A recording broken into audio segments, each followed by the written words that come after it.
Mga guard na nakatrabaho ng SB19 may istorya sa bawat isa sa kanila.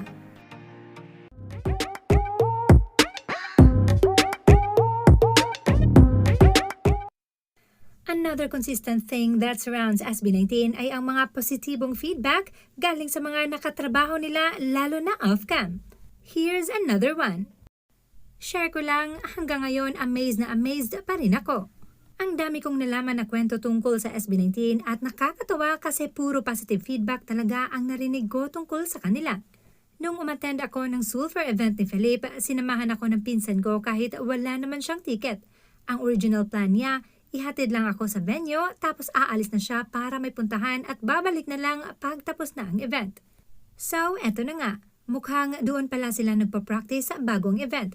Ang naisip ko naman, baka para mas convenient na rin lalo na kay Ken na busy sa Sulfur preparations at may Watson's event pa noon.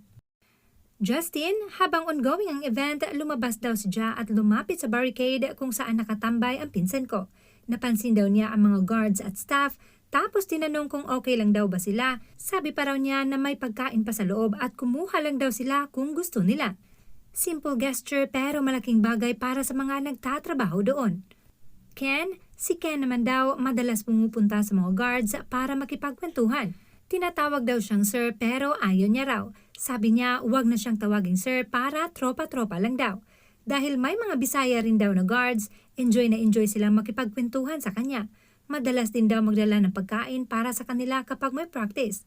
Tawang-tawa ako sa sinabi ng isang guard, si Ken kahit hindi maputi, ang pogi no? Coming from them talaga ha. Sabi pa nila ang angas daw ni Ken tingnan. Stel, feeling ko favorite nila si Stel. Si Stel daw lumalabas paminsan para bumili ng pagkain at hindi nakakalimutang isama ang mga guards sa pagkain. Tinatanong daw sila kung ano daw gusto nila.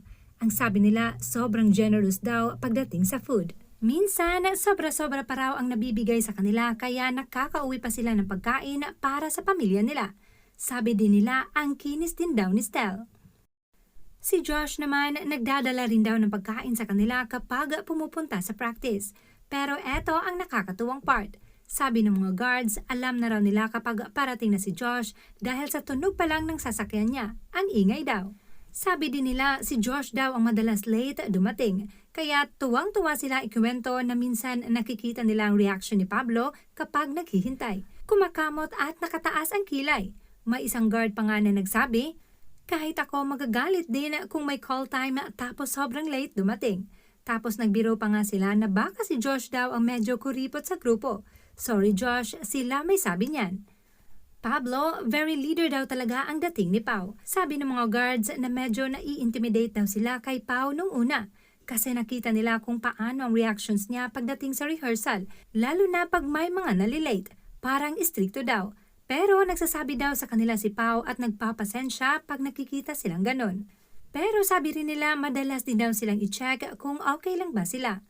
Sabi ng mga guards, kadalasang nauuna raw dumating sina Pablo, Ken, Stel at Justin. Salitan lang daw sila depende sa schedule. Tapos si Josh, ayun alam na nila kapag dumating na dahil sa sasakyan pa lang. Sabi nila mababait, respectful at hindi daw sila mayayabang. At ang pinaka-favorite kong sinabi ng mga guards, sana dito na lang sila lagi mag-practice para lagi kaming may pagkain. Nakakatuwa lang marinig ang mga ganitong kwento galing mismo sa mga taong nakakasalamuhan nila behind the scenes. Hindi man natin alam kung gaano ka-accurate ang bawat detalye, pero ang consistent na feedback ay mababait at maalaga sila sa mga tao sa paligid nila.